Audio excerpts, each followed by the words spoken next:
Assalamualaikum dan kembali bertemu dalam MHI Malaysia hari ini 16 Ogos. Saya Fitri Yahya. Saya Nazruddin Rahman dan terima kasih kerana bersiaran bersama-sama kami. Kita menghidupkan pagi anda 16 hari bulan Ogos dan pelbagai persoalan berlega. Tapi satu persoalan yang utama di rakyat Malaysia, di minda rakyat Malaysia. Okey, dan kalaulah kita dibuka semua sektor hari ini kan. Okey, saya percaya di kedai kopi semua, di pejabat, di segenap ruang di Malaysia akan hanya tumpu pada satu isu saja.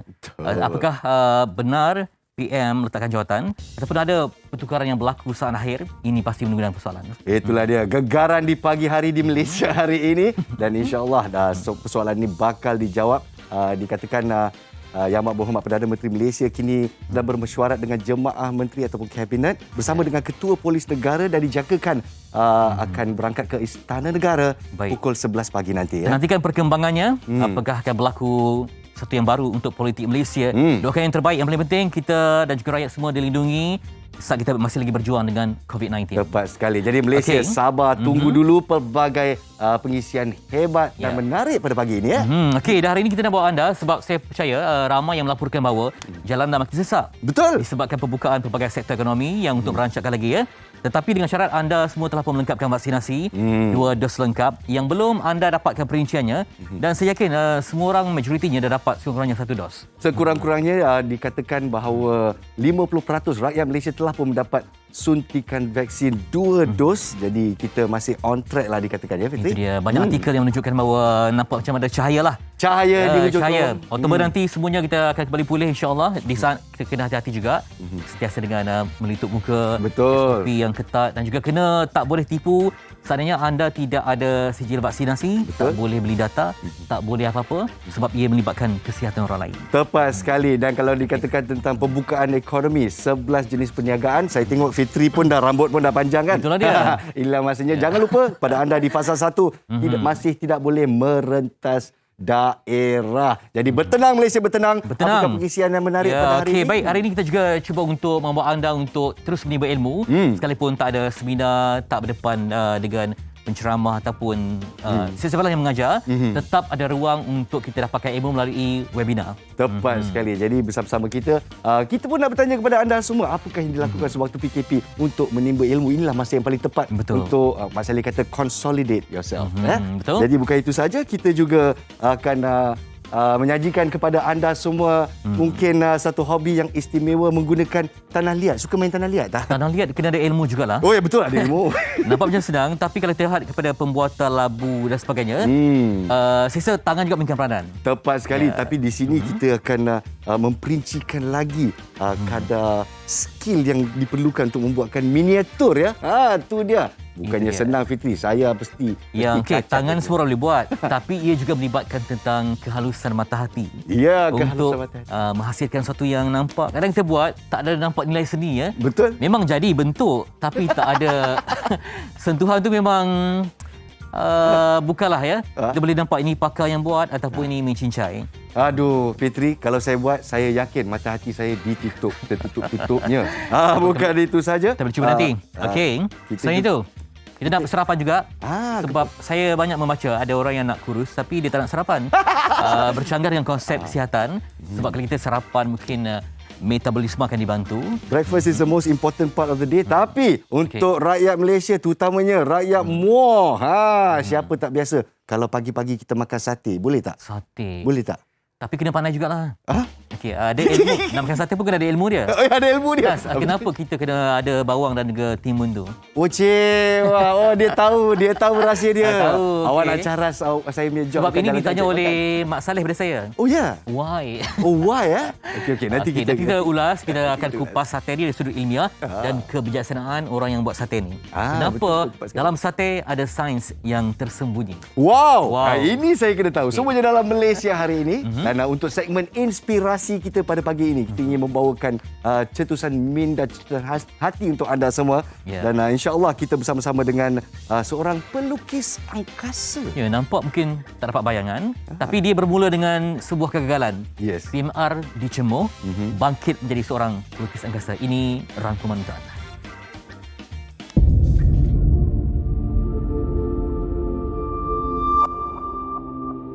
Seringkali kita dengar, gagal sekali tidak bermakna gagal selama-lamanya.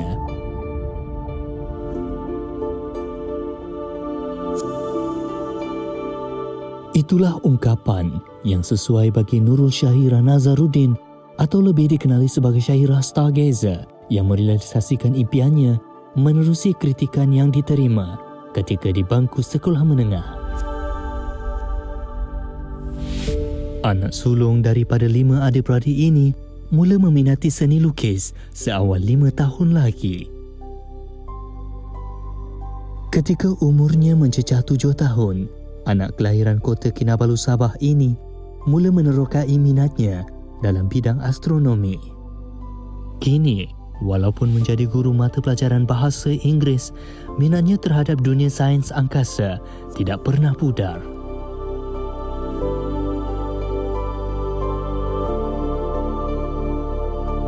Coretan kisah Syahira yang tular di media sosial berjaya menarik perhatian warganet dan kerjaya sebagai pelukis angkasa ternyata menjadi inspirasi kepada mereka.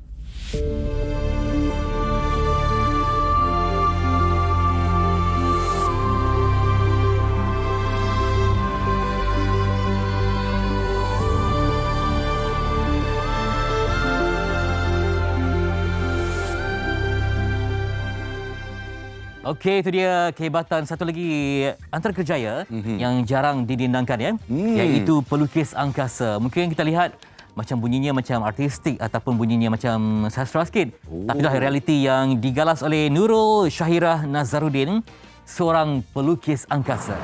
Kita nak ucapkan tahniah kepada Syahira. Dinobatkan menjadi seorang ahli International Association of Astronomical Artists. Tak banyak datang dari Malaysia, jadi tahniah kita ucapkan, Nurul. Well done. Jadi macam mana perasaan dinobatkan untuk diinsepsikan dalam satu kumpulan yang begitu orang kata berprestij? Alhamdulillah, sama sekali saya sangat bersyukurlah kerana dapat bersama-sama dengan ahli seni astronomi dari seluruh dunia. Dan saya berbangga kerana dengan sikit kegembiraan yang saya ada ni, saya dapat berada dalam komuniti tersebut dan membanggakan rakyat Malaysia. Itu dia. Syahira di mana sekarang ni? Sebab tengok bunyi bising ataupun di tepi jalan ke, di depan rumah ke macam mana? Macam mana? Lokasi anda di mana? Oh, saya sekarang ni berada di Johor Bahru. Okey, di depan rumah ke, di kedai ke, di mana? Oh, sekarang ni saya berada bersama dengan lukisan saya di rumah. Oh, Sebab kita dengar bunyi kereta banyak lalu-lalang di luar Anda sana. sambil jual barang ke apa? Okey. Baik, bagaimana minat yang betul-betul tercetus terhadap angkasa ini? Bermula dengan kesedihan ke ataupun ada inspirasi mana-mana ke? Mungkin dapat cara kongsikan? Saya mula meminati ilmu astronomi ini sewaktu umur 7 tahun. Saya waktu tu membesar di kawasan langit gelap di mana saya dapat melihat banyak bintang-bintang.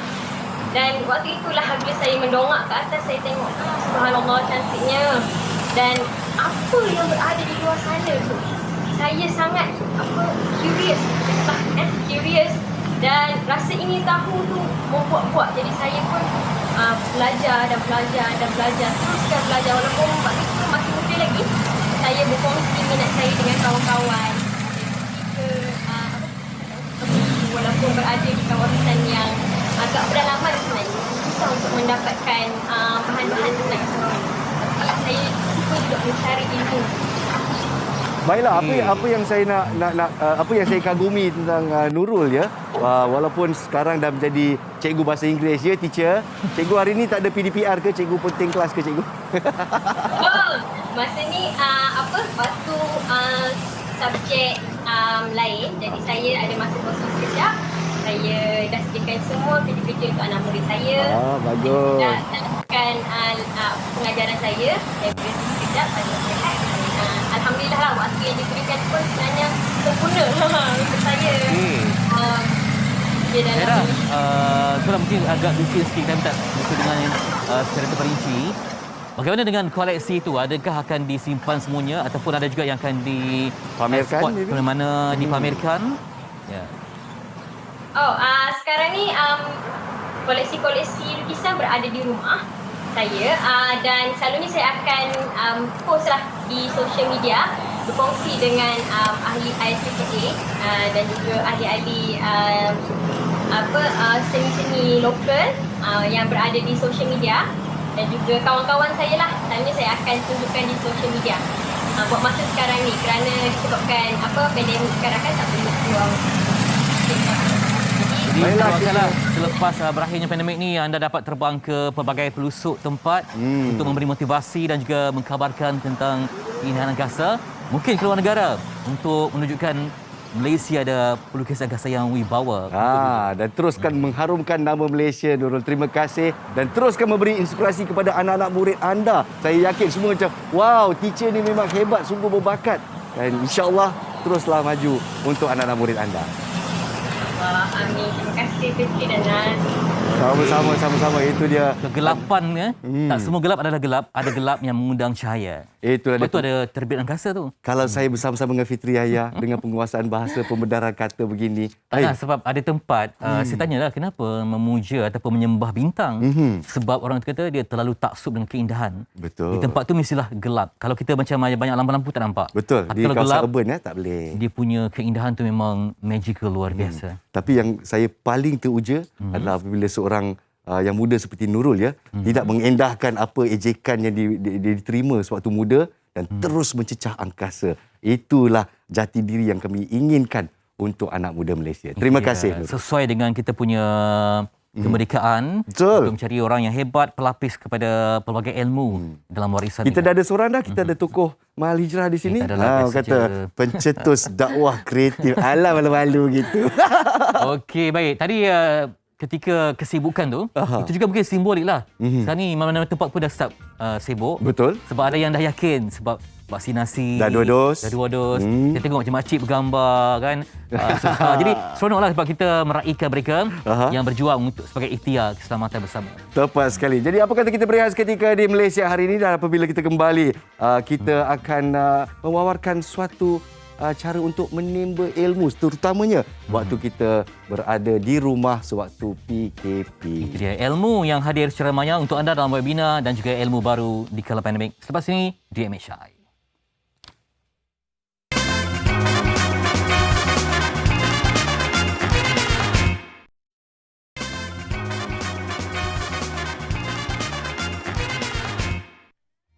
Kembali dalam Malaysia hari ini bersama saya Naz Rahman dan Fitri Yahya. Pertama kali kita bersiaran bersama. Jadi setakat ini ada keserasian ataupun tidak? Macam mana? Itu rahsia. Macam-macam. Pelan-pelan kayu. Pelan-pelan kayu, Fit. Baiklah. Jadi selepas ini kita seperti kita janjikan kepada para penonton, kita bakal explore norma baru kita yang berlaku dan turut melanda medium pembelajaran ya. Jika dahulu seminar dan kursus secara bersemuka diadakan bagi memberi maklumat dan pendidikan, tapi kini medium baru adalah penggunaan webinar atas talian. Fitri pernah engage dalam webinar setakat ni? Memang banyak. Memang banyak Ya, sebab kita mahu memastikan ilmu itu berkembang sekalipun tidak ada sentuhan manusia. Tapi saya harapkan akan ada nanti peluang untuk kita dibenarkanlah SOP dengan kita punya dah lengkap 2 vaksinasi ni. Pastikan semua orang dapat berjumpa. Sebab kadang untuk benda yang praktikal ni kita tak boleh dalam talian. Betul, tepat Kadang sekali. kita tengah bertanding kan, bayangkan pendengaran pidato di tengah dalam talian. Tiba-tiba pada hujah yang mantap, tiba-tiba talian terganggu. Geganggu atau tiba-tiba internet kita terpelahan. Tapi bukan halangan untuk ilmu sampai kepada semua. Okey, inilah kepentingan kita menimba ilmu melalui medium yang dinamakan sebagai webinar yang dah popular satu dunia. Semua orang dapat ilmu walaupun hanya anda berada di ceruk dunia. Tepat sekali. Sekalipun Nas terpaksa berhijrah ke Hong Kong. Okey, masih lagi boleh dapat akses maklumat itu di Mexico. Semuanya berkumpul dalam satu titik ilmu yang sama. Dan untuk saya yang paling berharga adalah ilmu walaupun apa bentuk sekalipun. Jadi kita bersama-sama dengan seorang yang amat suka menimba ilmu, Encik Ahmad Syuhaimi Muhammad Ali ya. Jadi apa kata kita lihat habis kisah kita ya. Mukadimah tentang webinar ini untuk anda. Silakan. Dahulu, seminar dan kursus dijalankan bagi menambahkan ilmu dan pengetahuan diadakan secara bersemuka dan memerlukan lokasi yang tertentu. Kini, seiring dengan perkembangan teknologi dan juga disebabkan oleh pandemik, norma baru mengubah segalanya, termasuk sistem penganjuran seminar dan kursus. Penggunaan webinar, iaitu singkatan bagi web dan seminar, menjadi satu landasan baru untuk menimba ilmu, berdiskusi dan mencari informasi terkini tanpa perlu bersemuka. Ia semakin popular digunakan oleh semua pihak, Penganjurannya lebih fleksibel dan peserta boleh menghadirinya secara maya, tidak kira berada di mana sahaja, asalkan mempunyai peranti seperti telefon pintar atau komputer dan akses internet. Pelbagai jenis webinar dianjurkan, antaranya seperti dalam bidang perniagaan, pembelajaran, perbincangan berkaitan isu semasa, persidangan, motivasi dan kerohanian. Terdapat banyak kelebihan webinar ni. Salah satunya adalah dia memerlukan perancangan yang lebih cepat, ya, tak perlu dia menjimatkan masa. Boleh dirancang dan dilakukan dengan segera, perlu ada internet dan konten sahaja. Kedua, dia dapat mengambil kapasiti yang ramai. Ramai boleh menyertai webinar dan juga dia lebih murah, menjimatkan kos, tak perlu sewa tempat yang mahal-mahal berbanding dengan seminar yang lebih mahal. So, cara berlainan walaupun dibuat secara talian, tetapi dia punya excitement dan juga dia punya interaktiviti tu masih ada, dan saya boleh katakan melalui pengalaman saya dia lagi lebih lah, very interaktif lah. So itu adalah salah satu perbezaan yang saya boleh ceritakan lah. Okey, kita dalam dunia PDPR ya. Sebenarnya daripada webinar ini yang penting, selalunya kita akan pastikan ilmu itu tetap berjalan rancak sekalipun berdepan dengan wabak ataupun gangguan tak dapat berkumpul. Dan kita nak bersama salah seorang peserta webinar yang bersyukur kerana masih lagi dapat menimba ilmu sekalipun tak dapat secara berdepan. Beliau Maya juga begitu bermakna. Beliau telah pun menjalani sebanyak lebih daripada 20 webinar dan beliau juga menggunakan pelantar tersebut untuk conduct training beliau sendiri. Jadi kita bersama-sama dengan Ahmad Syuhaimi Haji Muhammad Ali. Assalamualaikum Encik Ahmad. Waalaikumsalam Nas. Waalaikumsalam Fitri. Apa khabar? Khabar baik, handsome orang dia ya sebenarnya. Baik, macam mana? Okey, saya panggil Syuhaimi boleh ya? Boleh. Syuhaimi, pada peringkat awal, adakah anda canggung ataupun gekok untuk webinar ni? Pada peringkat awal dulu. Okey, kalau pada peringkat awal tu memang kita rasa sedikit canggung sebab dari segi sistem yang kita nak pakai. Yang kedua, kadang-kadang sistem tu tak stabil. Yang ketiga, kadang sangkut sana sini. Yang kedua, macam mana kita nak tarik orang kalau kita sendiri yang bercakap. Itu satu hal lagi, kan? Dan dalam masa yang sama kadang-kadang gangguan lain datang. So ada berlakulah canggung kat situ pada peringkat awal, especially bila kita start PKP tu. Tapi lama kelamaan benda tu jadi kebiasaan. Dan saya rasa sistem tu kalau compare tahun lepas dengan tahun ni, dia dah jadi lebih stabil kalau kita perasan berbanding tahun sebelumnya lah. So roughly macam tu lah. Peringkat awal memang ada rasa canggung tu, tapi lama kelamaan dia dah jadi biasa. Macam orang biasa cakap tegal lah. biasa begitu Ya, betul. Ya, saya. Jadi setakat ni apakah jenis webinar yang digemari Encik Syuhaimi? Apa saja pun boleh ke? Anda ada topik-topik yang spesifik yang ingin dikejar? Okey, kalau ikutkan saya ni jenis apa saja pun boleh. Tapi sebab saya ni pengamal sumber manusia. Jadi banyak juga yang saya attend melibatkan perkara berkaitan dengan sumber manusia. Sebab macam Fitri cakap tadi, kita tak nak ketinggalan dari sudut ilmu. Sebab sebenarnya dalam tempoh beberapa tahun ni, lebih-lebih lagi bila negara memperkenalkan IR 4.0, ada banyak benda-benda baru sebenarnya datang tapi kita tak dapat nak attend certain kelas. Betul. So contohnya future of work, macam mana kerja hari ni, benda yang berkait dengan artificial intelligence dalam HR dan digitalization. So benda-benda baru yang kita nak tahu, kita nak belajar. Jadi Sama ada Syuhaimi sebagai HR practitioner ni dah 23 tahun ya di dalam sumber manusia. Jadi orang kata it's normal lah kalau kita nak menimba ilmu dengan disiplin kita sendiri ya. Ya. Jadi macam mana pula kalau kita ada minat-minat yang lain, macam katakan kita suka fotografi ke dan sebagainya. Susah ke kalau kita nak belajar secara atas talian? Okey. Sebenarnya fotografi tu pun saya minat juga. Even malam tadi pun saya masuk kelas sempat lagi kelas untuk jual fotografi kan. So sebelum ni saya masuk pasal macam mana nak ambil gambar guna phone, kemudian macam mana nak edit, kemudian bagaimana nak jual gambar di talian. Mungkin tak mahal, dalam $15, $20, $30, tapi dia boleh jadi recurring income. So benda-benda macam tu pun saya attend. Ada juga attend benda lain, contohnya macam majlis profesor akan datang ni, dia akan buat pasal perpaduan negara. di mana wujud defisit kepercayaan tentang kita bulan kemerdekaan. So ada topik yang mungkin menarik minat saya juga. Sebab saya latar belakang pendidikan saya sains politik. So ada benda yang berkait dengan benda tu saya minat juga. So tentang penjagaan kucing, benda-benda macam tu. Memang betul fleksibel lah semua daripada kucing sampai lah kepada politik. Diverse orang kata. Baik, Syami. Ya, saya. Jadi kadang-kadang untungnya kalau kita pergi ke seminar ataupun yang biasa, ada yang tak dapat dirakam. Tapi kali ini kita dapat melihat kembali rakaman itu. Boleh tengok ulang kaji bila-bila masa. Okey, anda lebih suka yang eksklusif, lebih kelompok yang terhad ataupun ramai-ramai? Kadang-kadang satu webinar tu sampai 1,000 orang pun ada. 1,000 orang kan? Ataupun anda lebih suka yang spesifik, yang tertutup 40 orang supaya dilatih betul-betul untuk dapatkan ilmu tu? Okey, dia bergantung apa yang kita nak. Sebab kita kena faham konsep webinar. Webinar ni ada pelbagai. Dia sebenarnya dia mungkin boleh jadi simposium, dia mungkin boleh jadi forum, dia mungkin boleh jadi latihan atas talian. So kalau kita join tu lebih kepada simposium atau forum, kita kena terima bahawa dia akan mengajar kita kongsi idea pada peringkat yang high level sahaja. Contohnya mungkin kita dah ada sedikit maklumat. Saya bagi contohnya kalau tentang return to work, kembali bekerja selepas PKP kan. So company A dia akan share mungkin 30 minit dia buat macam ni. Company B macam ni, company C macam ni. So kita akan fikir macam mana kita nak buat untuk syarikat kita pula. Tu very high level.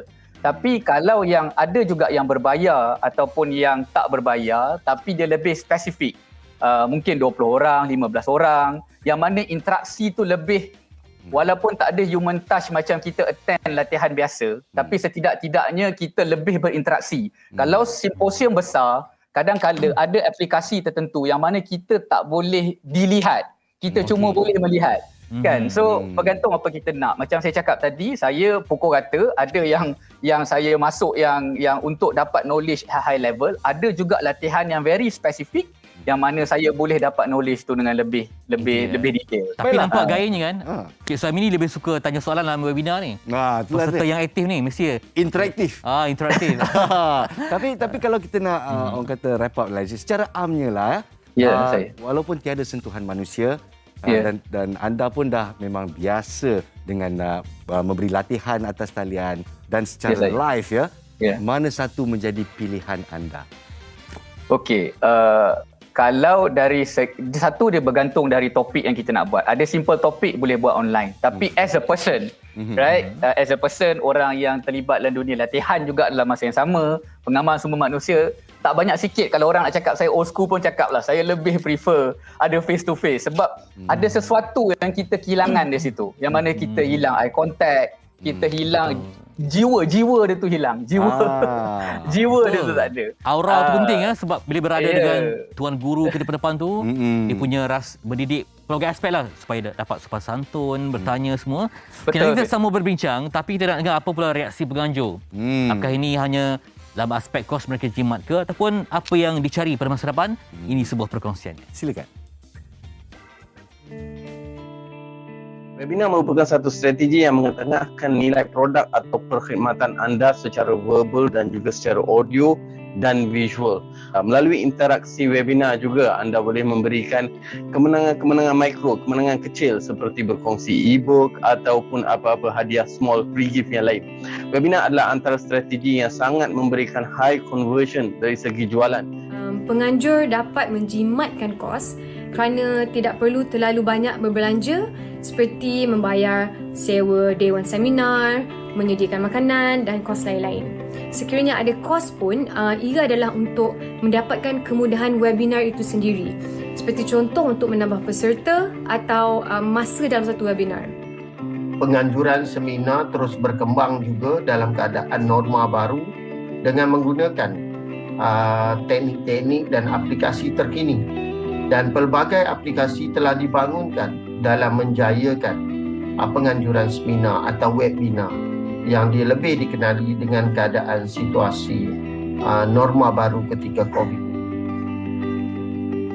Inilah dia norma baru kita ya. Dan kalau saya nak kongsikan sedikit statistik, kalau Encik Syuhaimi kalau gunakan pelantar, selalunya Encik Syuhaimi gunakan pelantar yang mana satu? Zoom, Microsoft Teams dan mana satu? Kalau benda tu banyak latihan yang lebih kecil, biasanya MS Team dah cukup baik. Tapi saya suka Google sebenarnya, dia lebih stabil dan dia punya background lebih elok, dia punya gambar lebih stabil lah, lebih cantik. Bagaimana pula dengan pelantar Zoom? Jarang pakai dan biasanya Zoom ni dia bagi kita 45 minit kecuali kita register. Kalau kita register dan berbayar, kita akan dapat lebih daripada tu. Kalau tidak, kalau kita sendiri buka ataupun kawan sendiri organize certain ataupun ada kawan-kawan dalam bidang tertentu organize untuk share, dia limited ke 45 minit kecuali kita berbayar. Betul. Zoom tu sendiri. Saya rasa webinar ni membuka peluang kepada tempatan contohnya untuk dia naik ke peringkat antarabangsa. Tepat sekali. Kalau dulu kita perlu hantar NAS untuk bersidang di Amerika contohnya. Tapi mahal sangat.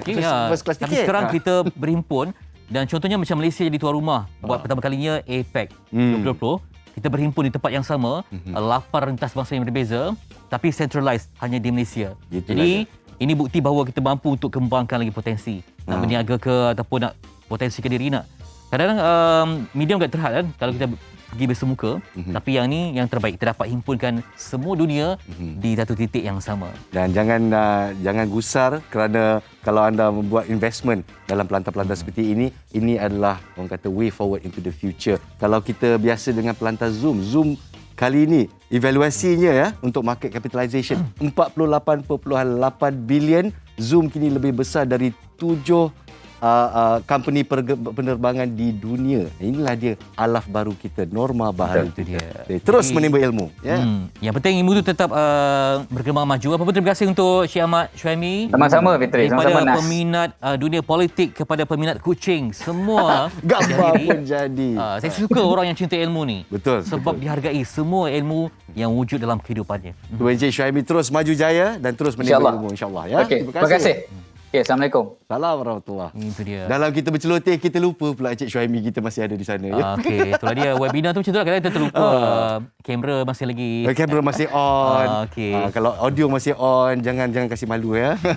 Jangan lupa pantau semuanya. Okey, itu dia dunia di sebalik webinar. Tadi kita daripada angkasa kita dah jelajah. Kemudian kita kembali ke alam maya webinar. Tepat Nanti sekali. kita juga akan berkongsi pula ke dunia media sosial, apa yang sedang jadi di sini ya. Jadi kita akan kongsikan apa yang sedang panas dan juga perut pun dah lapar. Jadi selepas ini kita tadi dia janjikan nak jawab sate dan juga apa kaitan dengan bawang dan timun. Betul. Tapi lepas kita makan sate lah. Sekarang ke? Sekarang sabar tunggu dulu. Selepas ini. Semuanya dalam Malaysia hari ini. Kita makan sate. Hidupkan bagi anda.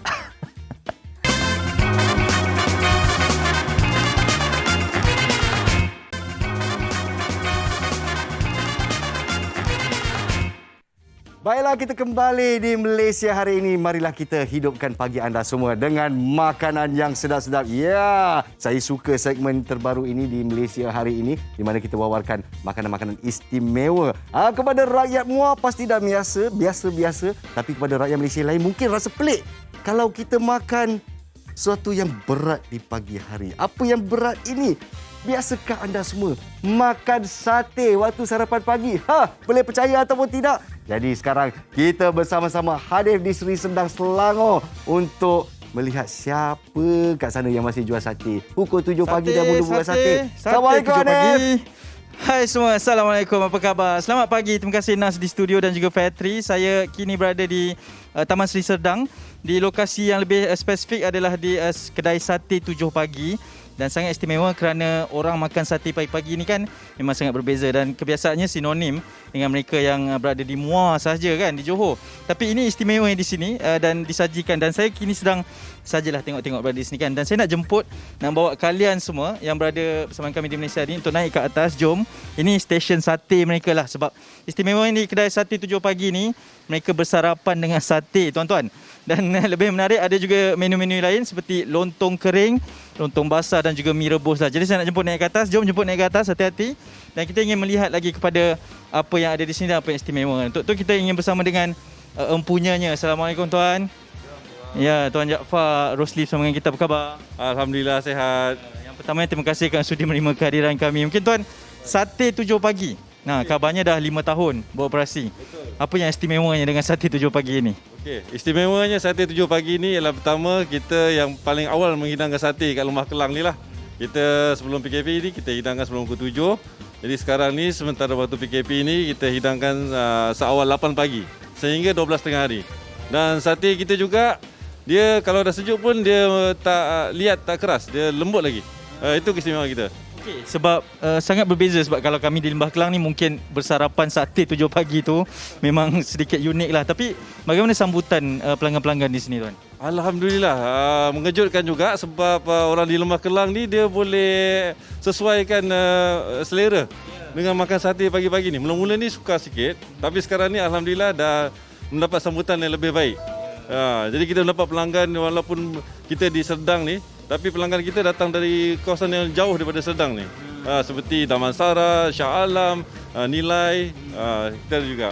Kami pun dari Seri Pentas Damansara ni ingin ada hajatnya juga. Okey tuan, selain daripada sate, saya pun teruja melihat kepada lontong kering kabarnya. Macam mana sebenarnya lontong kering tu dan bagaimana persediaan yang dilakukan ni tuan? Okey, lontong kering ni sebenarnya dia terdiri daripada nasi impit yang dicampur dengan sayur Jawa.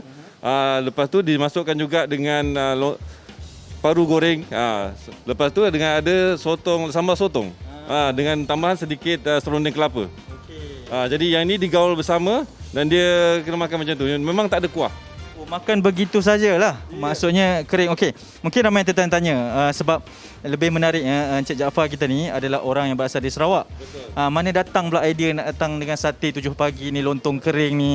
Ada kena-mengena dengan orang Muar Johor ni? Ada. Sebenarnya isteri saya berasal daripada Muar. Jadi budaya makan sate pagi-pagi ni budaya orang Muar. Tapi kat Sarawak pun sebenarnya dah biasa juga orang makan sate pagi-pagi ni. Dia orang makan mi Jawa ditambah dengan sate. Jadi kita bawa budaya orang Sarawak dan orang Muar ni ke Lembah Kelang. Dipelbagaikanlah di sini dan kita pun nak sambut baiklah. Dan okay, tuan, bercerita mengenai kedai makan, sarapan apa semua, dan kita pun fahamlah sekarang di Lembah Kelang dengan fasa satunya di Pelan Pemulihan Negara kan. Dan bagaimana sebenarnya perniagaan ini menghadapi PKP gelombang COVID-19 ni tuan?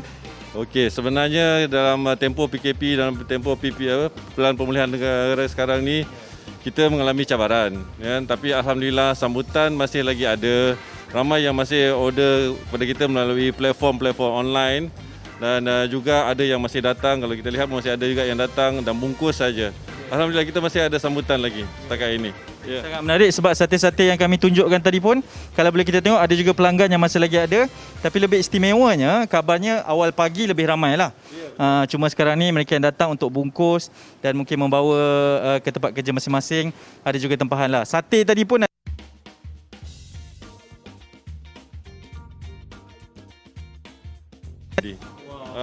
Okey tuan, kepada mereka yang mungkin rasa macam takkan pagi-pagi dah makan berat macam ni kan, lontong kering lah, kemudian sate lah, apa saranan tuan untuk mereka mencuba perkara-perkara begini tuan?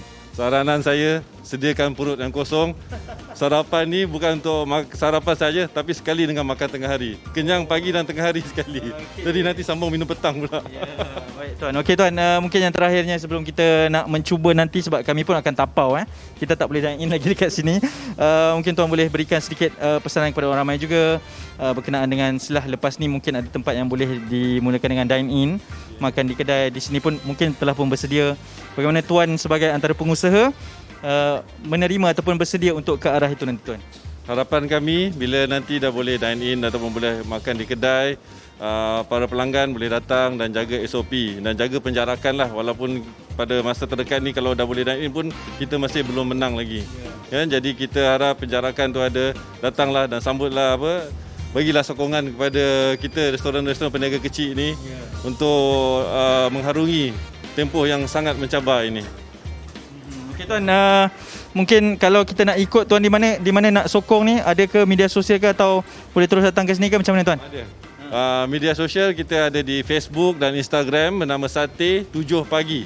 Dan lokasi kita berdekatan dengan UPM Serdang lah, tak jauh daripada UPM Serdang, dekat saja. Okey, mantap. Terima kasih banyak tuan. Saya pun tak sabar saya nak tengok-tengok sikit menu sebab saya pun tak pernah cuba ni.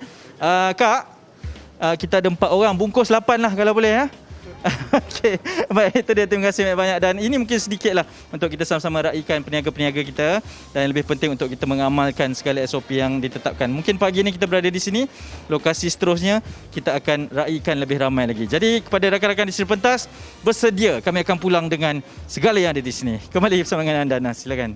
Terima kasih. Ingat Anif tak ingat kita dekat Seri Pentas ni.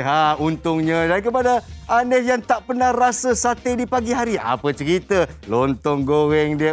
Pagi-pagi ni orang Johor, orang Muar memang pasti orang kata membuka selera mereka. Dan jangan dilupakan kepada anda rakyat Malaysia, kita terus berikan sokongan kepada peniaga-peniaga kita. Walaupun perniagaan boleh dibuka walaupun di fasa 1, tapi penjarakan fizikal SOP tetap dijaga sambil kita beri sokongan padu kepada peniaga-peniaga usahawan F&B kita. Betul, Fit? Mana sijil masuk? Sijil. Sabar. Saya tunjuk sini juga. Okay. 2 dos vaksinasi. Okey, itu dia. Memang jadi norma barulah, kita kena tunjuk sijil kita secara digital. Tepat sekali. Untuk pastikan keselamatan bersama. Baik, tadi kita dah berhutang. Kenapa sate kena ada bawang dan timun? Tak sempat tak tanya tadi kan.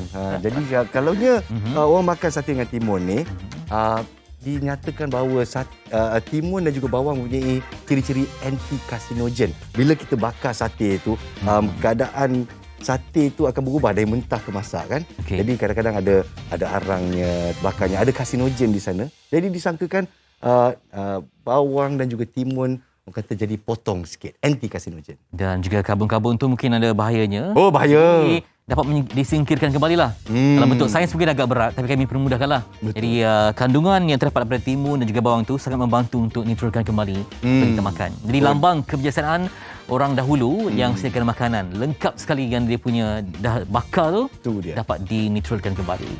Tapi apa yang penting untuk saya adalah kesedapan sate itu sendiri. Anip, jangan lupa ada 4 orang, kau bungkus 8. Semua kanak-kanak membesar je. Tapi semuanya adalah untuk kru-kru di Tapi boleh makan sate pagi-pagi?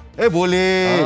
Boleh. Kalau dapat Jawa pagi tu. Orang dia petang-petang sikit baru dia boleh terima. No. Breakfast adalah untuk anda yang ingin menjadi champion begitu. Makanlah sepuas-puas hati. Okey, yang penting kita senang hati. Ya, baik. Dan juga kongsikan tentang kempen Kita Malaysia bersempena dengan Hari Kebangsaan. Jom sokong PKS sepatah melalui kempen Kita Malaysia. Dan usaha kolektif ini membawa perbezaan sehingga mampu memberi kesan signifikan terhadap proses pemulihan kita. Bagus. Jadi daftar masuk ke laman e-dagang Wow Shop untuk membeli barangan kita di wowshop.com.my/Kita Malaysia. Selamat Hari Kebangsaan rakyat Malaysia. Dan jangan lupa kita sokong, kita bantu dan kita beli. Kita pasti berjaya mendepani cabaran ini bersama-sama. Kita putuskan rantaian wabak COVID-19.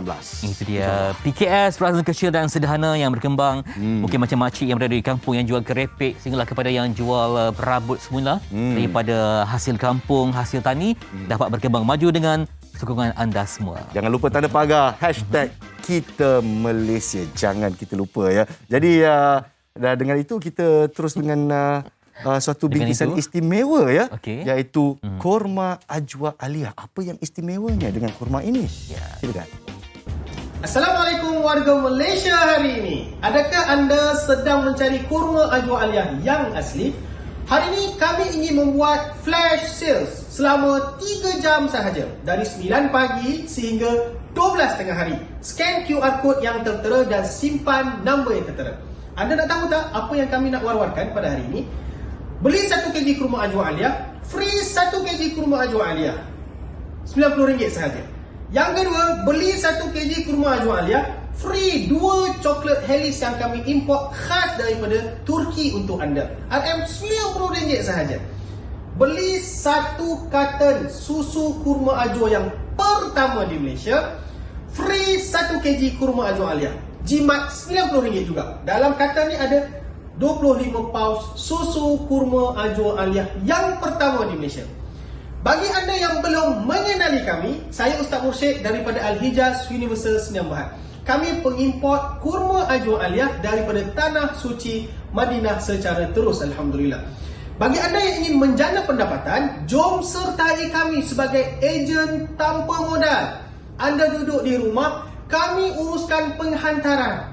Anda tak pandai berniaga, kami beri latihan secara percuma ataupun bina jenama kurma anda sendiri. Daripada 5 kg 100 kg, 200 kg, 1 hingga 10 tan. Dapatkan harga special daripada kami, tuan-tuan dan puan. Ingat, nak kurma ajwa aliyah yang asli, dapatkan daripada kami segera. Scan QR code di bawah kerana promosi akan tamat pada jam 12 tengah hari ini, insya-Allah taala. Jom bersama dengan kami. Okey, itu dia Nas. Kurma kan, dia punya tempat tandus gersang kan, tandus. Tapi buahnya manis. Betul. Hebat sekali. Hebat sekali. Itulah dia orang kata penyelamat manusia kalau berada di keadaan yang tandus seperti rupa. Itulah keistimewaan kurma. Dan insya-Allah kita akan berehat seketika di Malaysia hari ini. Dan nanti akan muncul benda yang seni halus kecil tetapi besar bakat dan impaknya. Apakah dia? Semuanya menggunakan tanah liat di Malaysia hari ini. Kembali selepas ini.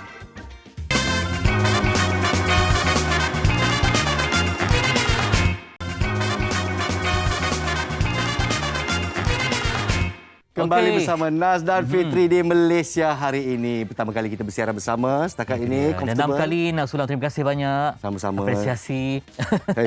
Saya menimba ilmu kat sini, Fitri. Menimba ilmu. Okey, saya nak kongsi ilmu juga dengan Nas lah. Tentang buat miniatur ni. Nampak macam senang kan? Tapi ia melibatkan imajinasi yang tinggi, ketelitian. Kalau kita buat kan nampak macam ada je tak sempurna kan? Tapi mereka ni sangat teliti sampaikan benda yang sehalus-halus tu. Baikkan KLCC ke Masjid Negara ke yang hebat tu kan. Nampak kecil. Tapi mereka memerlukan masa yang lama untuk dapatkan hasil yang berimpak tinggi tu. Seperti yang Fitri katakan, mata hati yang telus diperlukan ya.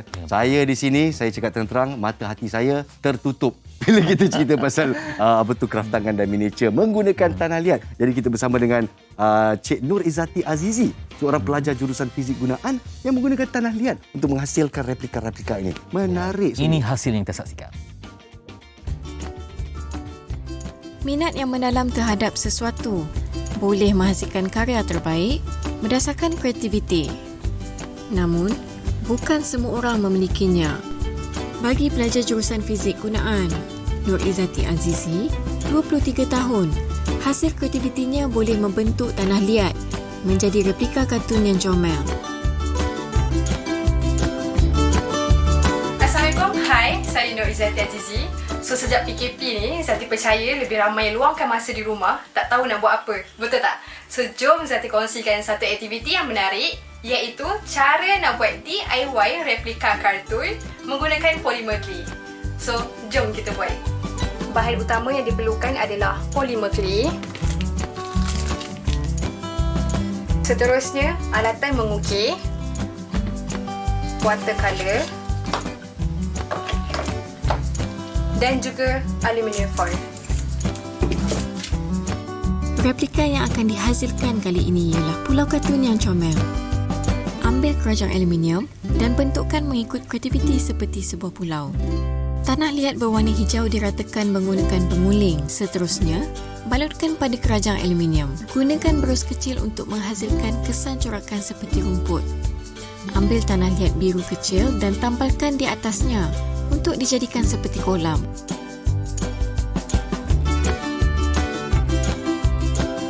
Zati mula belajar buat replika dan kicau tanah liat ni sejak Zati umur 13 tahun lagi. Itu pun menerusi YouTube saja. Cuba-cuba jadi.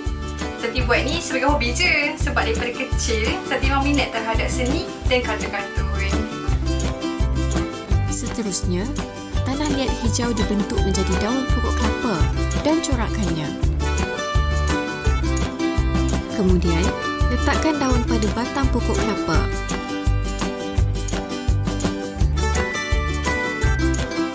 Selain daripada membuat replika dan kitchen tanah liat, Zati juga berminat dalam seni lukisan seperti lukisan doodle, digital komik dan juga animasi kartun. Mengikut kreativiti, bentukkan replika kartun yang diminati. Kali ini, replika kartun yang dipilih ialah daripada kartun Among Us. Gunakan tanah liat merah dan putih serta warnakannya bagi mendapatkan perincian untuk hasil yang lebih realistik. Susun secara kreatif replika kartun yang telah siap dihasilkan sebelum dibakar. Letak di atas loyang pembakar. Kemudian, bakar pada suhu 120 darjah Celsius selama 15 minit. Tada, dah siap. Comel tak? Ia boleh diletakkan di atas meja sebagai dekorasi hiasan. Daripada tanah liat polimer, pelbagai replika kartun boleh dihasilkan. Hanya perlu kreatif dan rajin sahaja. Selamat mencuba! Itu dia MHI, cantik sekali. Yang itu saya nak. Itu saya beli. Yang itu saya beli. Okay. Jadi macam mana Fitri? Mungkin anda ada mata hati untuk menghasilkan satu yang saya bukan orang tu lah ya. Bukan orangnya. Jenis tak boleh yang teliti, yang kena fokus kan. Kalau fokus buat lirik lagu boleh lah, tapi yang benda-benda macam teknikal ni memang tak boleh lah. Mungkin untuk anak-anak Fitri, sebab kita mana tahu kan kalau kita beri pendedahan kepada anak-anak kita, mana tahu bakat. Pernah saya bawakan di MHI, kita bawakan di MHI. Anak tu hebat, tapi dia macam ada sisi autism, tapi hasilnya memang kanak-kanak dengan pemikiran autism ni, cara fokus mereka sangat ada sisi lain yang mereka bawa. Semua insan adalah istimewa yang perlu kita hargai bersama. Tepat sekali. Okey, itu dia sebalik dunia kecil miniatur tapi besar impaknya, sebab kena ada teknik lah, kena tahu macam mana nak bakar, komposisinya, jenis apa. Nampak macam sama kan, lihat kan? Betul. Tapi ada jenis yang sesuai untuk kita buat bentuk. Dia bukan setakat ambil plastisin tau. Jangan nak tiba-tiba ambil plastisin lepas tu nak bakar semua. Jangan. Nanti jadi malapetaka di rumah pula ya. Jadi dalam kita masih memerangi wabak COVID-19, kita ingin ingatkan kepada para penonton sekalian, tanda pagar program amal COVID, tanda pagar baik semula, dan kita berada di kemuncak perjuangannya pada masa ini, dan untuk membalas jasa dan terus menyokong pengorbanan para pejuang barisan hadapan, ayo Malaysia kita satukan jiwa untuk baik semula. Okey, dan kini dengan adanya gabungan tadi dah sebutkan Kemanusiaan Media Prima NSTP, dan kita akan hulurkan semangat ikhlas anda kepada tabung Kemanusiaan Media Prima NSTP di akaun Maybank 5141-0173-170. Okey, yang terdapat di skrin. Dan jangan lupa untuk stream melalui YouTube Hot TV pada 4 September bermula 12.30 malam. Mark it in your calendars. Ayo Malaysia, kita tanda pagar baik semula, insya-Allah. Itu dia. Jadi baik ni kena semua aspek. Baik dari segi kehidupan, ekonomi, mental, fizikal, jiwa, semua sekali. Saya sebenarnya mental dan fizikal saya kacau. Sebab apa? Kacau sebab saya duduk bersama dengan seorang legend. Kan, dia legend kat sini membuatkan saya rasa terketat sikit. Saya belanja sate. Itulah dia. Lepas ni kita kena makan sate dengan lontong goreng. Itu je. Itu je. Baik Nas, MHI memberikan ilmu pada setiap hari, dan esok kita nak bincang pasal apa? Kita bercerita tentang kesan vaksin, dan diwawarkan bahawa Malaysia telah pun mencapai tahap 50% kadar vaksinasi untuk populasi dewasanya. Satu kata tanda aras yang bagus. Betul. Tapi macam mana dengan keberkesanannya dan macam mana ia berfungsi dalam badan kita kembangkan minda esok di Malaysia hari ini. Betul. Kita harapkan supaya jumlah yang masuk hospital berkurangan, hanya di peringkat 1 dan 2 saja, dan mengurangkan lagi kadar kematian yang berlaku di Malaysia.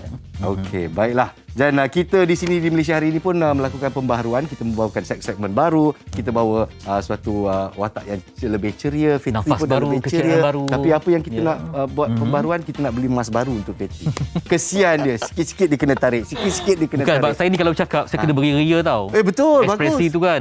Ekspresi yang beria, tapi kita perlukan selotip sekarang. Kita selotip benda ni dekat muka dia, boleh tak? Baiklah, saya Nazruddin Rahman. Saya Fitri Yahya, bergusi-gusi anda membawa anda ilmu pagi ini. Kita ceria apa pun sekalipun, yang penting ilmu tetap sampai kepada anda semua yang menonton setia MHI Malaysia hari ini. Hidupkan pagi anda di Malaysia hari ini. Assalamualaikum. Selamat pagi Malaysia.